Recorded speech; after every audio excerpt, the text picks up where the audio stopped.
मंगलमय दिन आजो है मैया छठी आयल।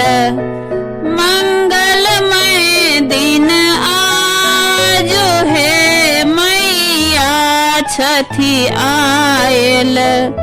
धन धन जागल भाग है, धन धन जागल भाग है।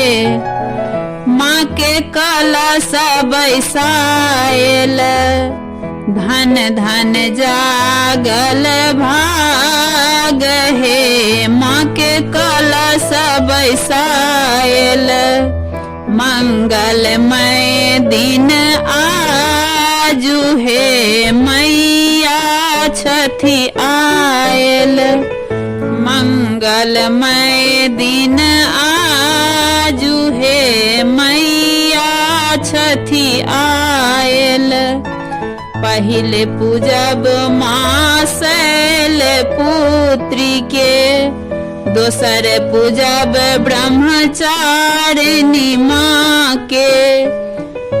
पहिले पूजब माँ शैल पुत्री के, दोसर पूजब ब्रह्मचारिणी माँ के।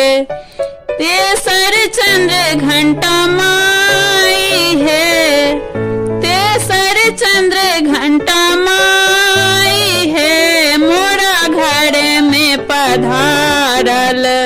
मंगलमय दिन आजू है मैया छठी आयल। मंगलमय दिन आजू है मैया छठी आयल। चारी में पूजब कुसमांडा माँ के, पांचम में अस्कंद मातु के। चारी में पूजब कुसमांडा माँ के, पांचम में अस्कंद मातु के। छठम कात्यायनी माई है, छठम कात्यायनी माई है। मन कमल फुलायल। मंगलमय दिन आजू है मैया छठी आयल। मंगलमय दिन आजू है मैया छठी आयल। सप्तमी पूजब माँ काल रात्रि के, अष्टमी पूजब महागौरी माँ के। सप्तमी पूजब माँ काल रात्रि के, अष्टमी पूजब महागौरी माँ के। नवमी सिद्धिदात्री माई है, नवमी सिद्धिदात्री माई है। शुभ दर्शन पाओल। मंगलमय दिन आजू है मैया छठी आयल।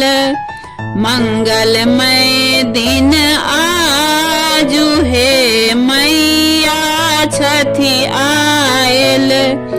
धन धन जागल भाग है, माँ के कलश बैसाओल। मंगलमय दिन आजू है मैया छठी आयल।